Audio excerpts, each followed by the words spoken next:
Karena Tuhan, Allah Bapa kita, telah berjalan di depan kita. Ia tidak akan pernah meninggalkan kita.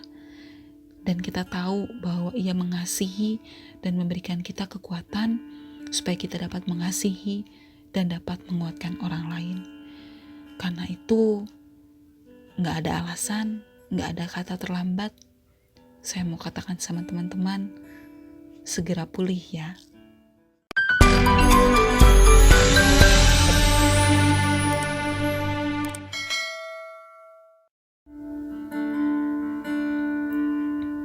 Seperti rusa yang haus, rindu aliran sungaimu.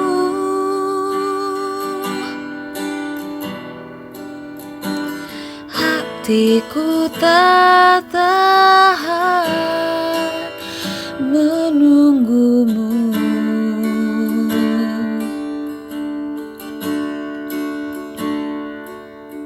Bagai tanah gersang menanti datangnya hujan.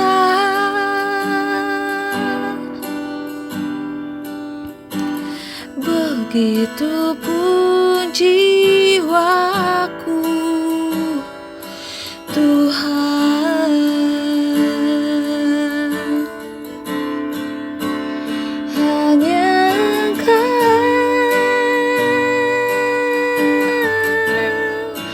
pribadi yang mengenal hatiku, tiada yang tersembunyi bagimu. Seluruh isi hatiku kau tahu, dan bawaku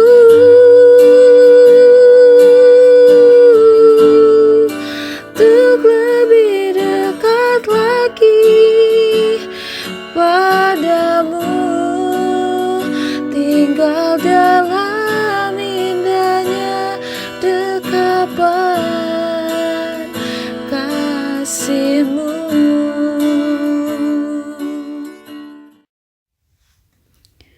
Tuhan Yesus, Allah Bapa yang Maha Baik, terima kasih semalam boleh berlalu.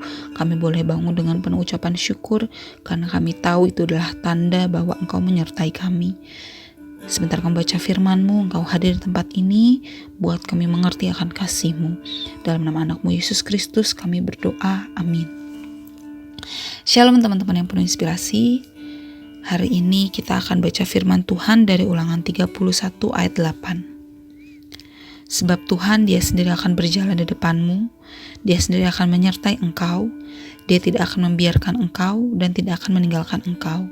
Janganlah takut dan janganlah patah hati. Teman-teman Aposo, berapa orang dari kita yang pernah merasakan patah hati? Firman tersebut menceritakan bagaimana Yosua patah hati ketika ia harus menggantikan Musa memimpin bangsa Israel menuju tanah Kanaan, karena gak sedikit orang meremehkan Yosua.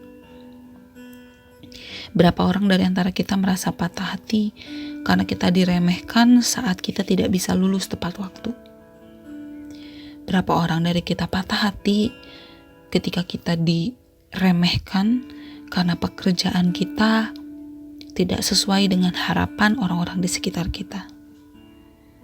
Atau mungkin berapa orang dari kita yang patah hati baru saja dibuat patah hati karena orang yang kita kasihi sepertinya tidak mengasihi kita sebesar kita mengasihi dia. Banyak sekali alasan untuk kita patah hati. Banyak sekali alasan untuk kita hilang harapan. Banyak sekali alasan untuk kita menyalahkan keadaan. Tapi berapa kali saya tanya sama teman-teman, berapa kali teman-teman senyuman itu masih dapat tersirat? Berapa kali kata-kata semangat itu justru dapat kita tularkan kepada orang lain? Berapa kali kita menguatkan orang lain di saat diri kita sendiri butuh kekuatan? Dan berapa kali kita mengampuni walau rasanya kita gak dihargai? Teman-teman Aposo boleh merasakan patah hati. Teman-teman Aposo boleh merasakan emosi-emosi selain emosi senang, selain emosi bersyukur, selain emosi-emosi baik, teman-teman boleh merasakan. Teman-teman boleh merasakan marah, boleh merasakan sedih, boleh merasakan kecewa, karena itu semua bagian dari emosi yang Tuhan ciptakan. Tuhan menciptakan itu semua bukan karena gak ada maksud, teman-teman. Mungkin kita boleh coba-coba memilih pasangan hidup, memilih pendidikan, memilih pekerjaan, bahkan membuat rencana. Mungkin saja kita boleh coba-coba. Tapi gak dengan Tuhan, teman-teman. Tuhan gak pernah menciptakan kita dengan cara coba-coba. Ia dengan spesifik, ia dengan jelas menciptakan setiap detail dalam diri kita. Begitupun dengan emosi kita. Saya mengapresiasi teman-teman semua yang masih dapat tersenyum, masih dapat melakukan pekerjaannya dengan baik, masih dapat menguatkan orang lain di saat keadaan teman-teman terpuruk. Saya mengapresiasi teman-teman yang dalam perjalanan pulang merasakan lelah, istirahatnya tidak nyaman, tidurnya tidak pulas, karena banyaknya beban di pundak teman-teman. Saya mengapresiasi teman-teman yang masih tetap mau teguh berdiri, walaupun hatinya sedang patah. Walaupun orang yang dikasihi tidak dapat menghargai teman-teman. Walaupun keringat teman-teman tidak dapat dihargai seperti teman-teman menghargai orang yang berusaha sedikit saja bagi teman-teman. Saya menghargai teman-teman karena terlebih dahulu saya merasakan bahwa Tuhan mengasihi saya sekecil apapun yang saya dapat raih, sekecil apapun yang saya rasa saya telah lakukan. Teman-teman, kita tahu bahwa Yesus sendiri pernah merasakan di posisi kita sebagai manusia. Ia merasakan lapar, ia merasakan haus, ia merasakan yang namanya dihina, diludahi. Ia merasakan yang namanya sakit fisik hingga hati. Tapi ia lulus melalui itu semua.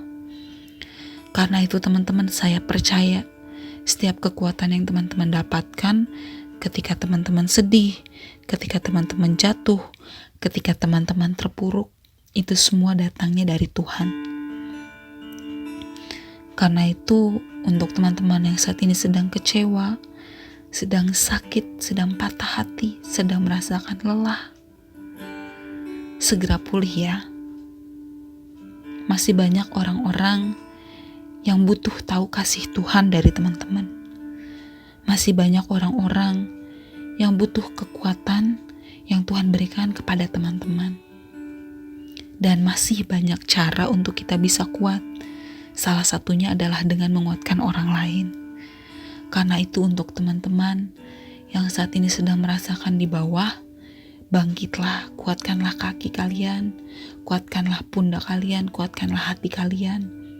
Karena Tuhan, Allah Bapa kita, telah berjalan di depan kita. Ia tidak akan pernah meninggalkan kita. Dan kita tahu bahwa Ia mengasihi dan memberikan kita kekuatan supaya kita dapat mengasihi dan dapat menguatkan orang lain. Karena itu gak ada alasan, gak ada kata terlambat. Saya mau katakan sama teman-teman, segera pulih ya. Tuhan Yesus memberkati. Mari kita berdoa. Tuhan Yesus Allah Bapa yang Maha Baik, terima kasih Tuhan untuk kekuatan ini, untuk kasih-Mu kami begitu merasakannya melalui keluarga kami, melalui pekerjaan kami, melalui orang-orang di sekitar kami, melalui hidup kami sampai saat ini. Kami gak pernah kehilangan alasan untuk tertawa, untuk tersenyum.